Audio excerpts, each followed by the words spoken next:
Today we're going to see the code for the perfect number. So what is perfect number? A number is said to be perfect if the sample input is equal to the sample output. That is the last logic we'll be saying. So a perfect number is said to be perfect number if all the factors of that number when we sum that number we should get the same number. So for example, I have taken number 6. So when I take out the all the factors, that is when 1 into 6 are 6, 2 into 3 are 6, 3 into 2 are 6. So these are the factors of 6. So here we can see I have given system.out.println, but I didn't get any input from the user. To get input from the user, we use this scanner class, which helps us in getting the input from the user. So this is the syntax of the scanner class. So this variable we use here is used to get us the input. Suppose I'm giving int n this is a variable in this data type. So we can, like, our variable is of our wish. So what is the only rule that shouldn't be specified in naming a variable is it shouldn't be a keyword. So yeah, I will use the inputting scanner class, and then I will say next int. So if I'm giving data type as int, I will use next int. If I suppose I'm giving the data type as double, I'll use int dot next double. So it depends on our variable which are giving, our data type which are giving. So if suppose I'm giving string, it means like string n is equal to int dot next line or next. Okay, so the string doesn't have something like next string. So if you're going to give something like that, it will be wrong thing. So after this, okay, so let's see now. This is the common part in which we use this for every program. So we'll now see the main logic. So first of all, how does a loop work? So for int I is equal to,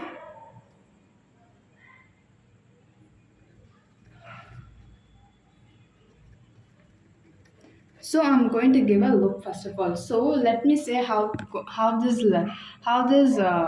loop will be working.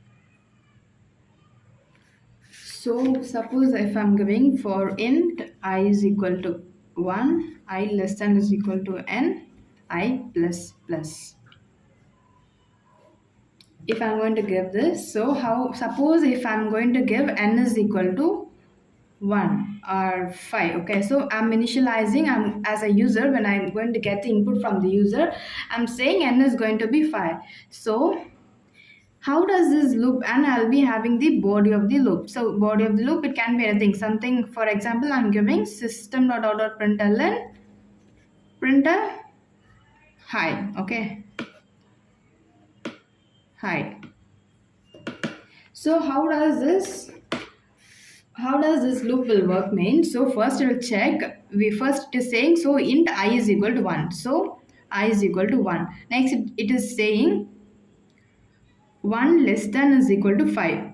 Okay, so big why 5 means we are already saying that n is going to be 5. We have initialized, or we have got the input from the user saying n is equal to 5. So now for this program, we are just considering, for this example, we are considering ourselves. Okay, so then it won't be going to the next I plus plus, it won't be getting, because I plus plus is an postfix in increment. So what is a postfix increment is, it will be getting incremented after it has been used in the program. So it will come to the body of the program and it will finish this bracket, and then it will go here and it will get incremented. Only in second step it will be getting incremented. So I have said, so the statement, this condition is true. So it will come to the output part, body of the part, and it will be printing, like I will be writing output over here. It will be printing because system.out.println. So first it will print hi over here.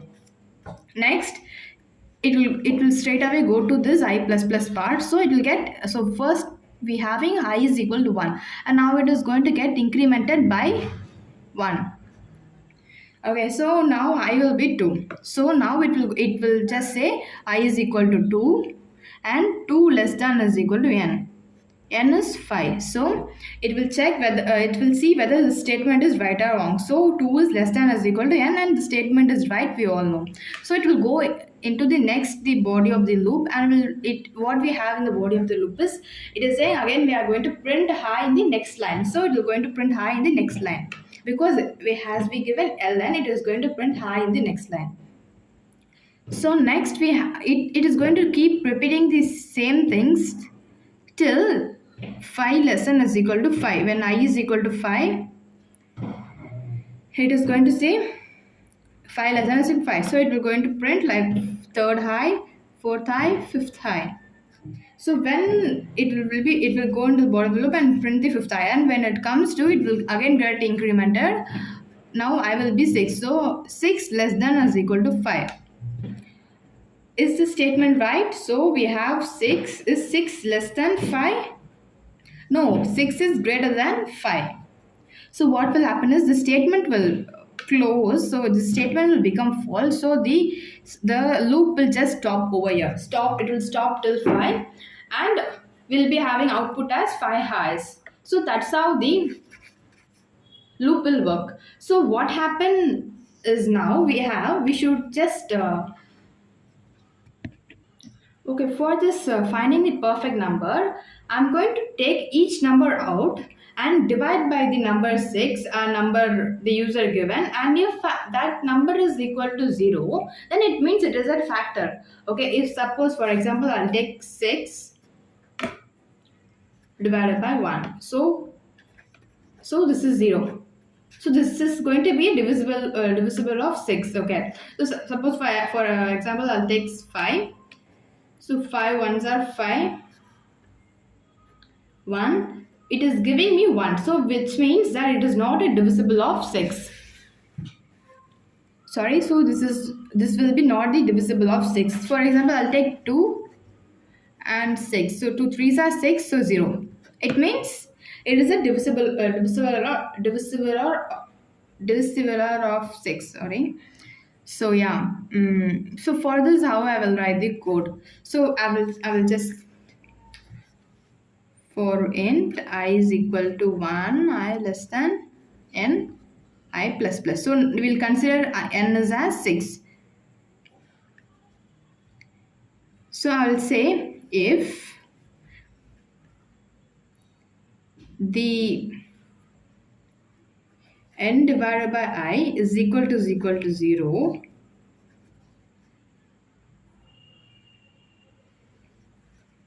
s is equal to s plus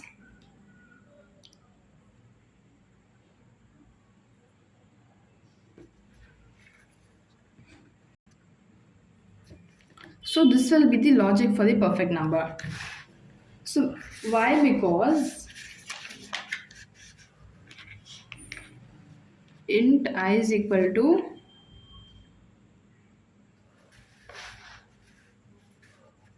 1, I less than n, I plus plus.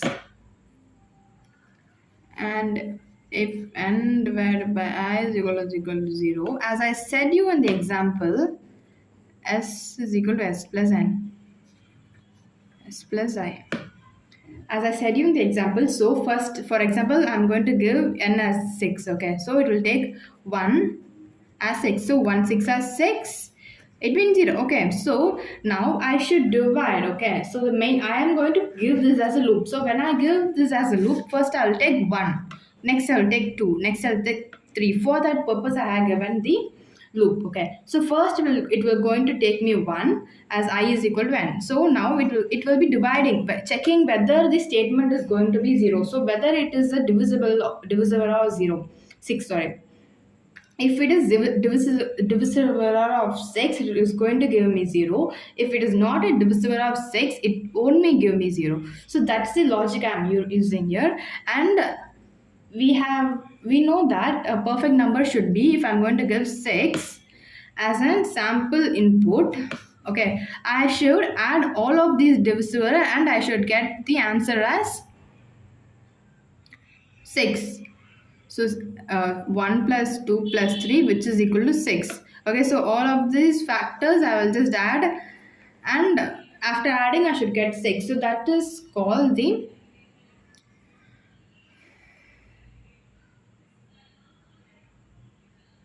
perfect number. So that's the logic over here. So first I'm going to take each number out. So first it will check me 1, and then it will check me in number 1, and it will come to the next line saying 6 divided by I is equal to 0. So it is 0. So it is going to say me s is equal to s plus 1. So as int s will be having 0, because if I'm going to initialize it as a 1, if I'm going to initialize it as a 1, it will get incremented by 1. This statement will get incremented by 1. As well as if I'm going to just say int s and not going to give anything, like as I'm just going to say I'm just initializing a variable. But we are doing here is some arithmetical work. So for this purpose, we're doing some mathematical work. So for this purpose, we have to give some value so that it gives us some equal to value. So for that purpose, we have to give some variable, like we have to initialize some number into it. So it gets, so s is equal to 0, 0 plus 1. So s will become 1. Then it will, the statement is finishing here, the body of the loop getting closed here, and it comes to this statement again and checks, it gets incremented again. Now I will be 2, and it comes to this statement saying 2 less than 6.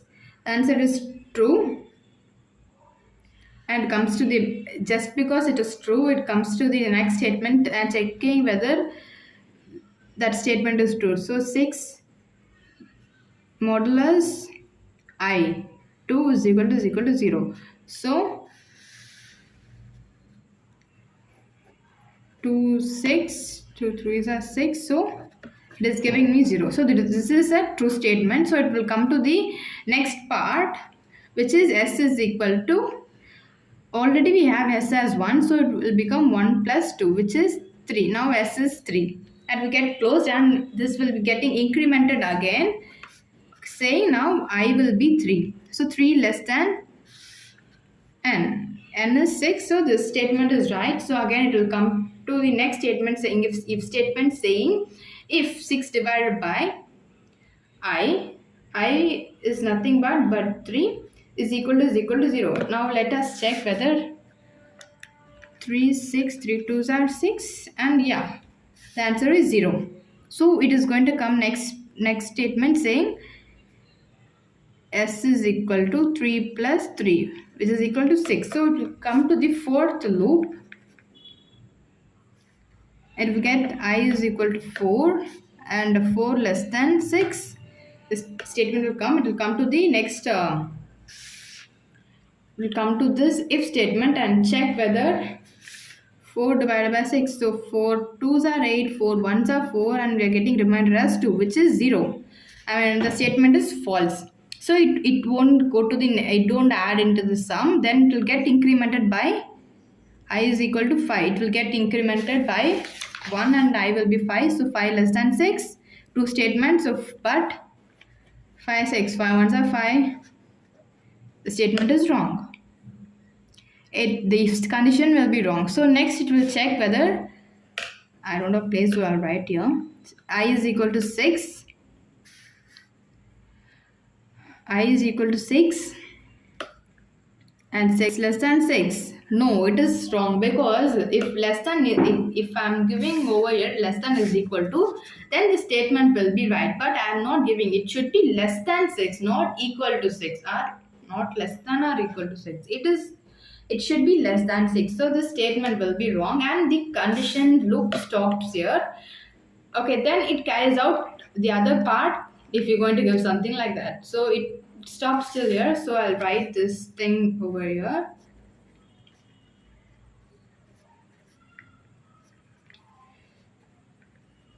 Plus, sorry. So I will initialize the global variables over here. S is equal to 0, then I have initialized I. Okay, yeah, that's all. So now I'll be checking if, because we should check whether the this input and the sum of all the factors are same. So for that purpose, where do I saved all the sum of the factors? In the variable s. So I'll be checking whether n is equal to s. If the statement is true, I'll be saying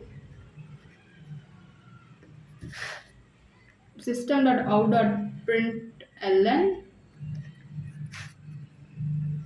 it is a perfect number. Else, as I don't have space, I'll just adjust over here. System dot out dot println, it is not a perfect number.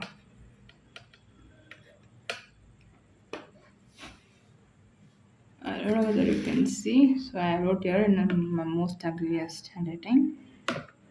So hence the perfect number program has finished successfully.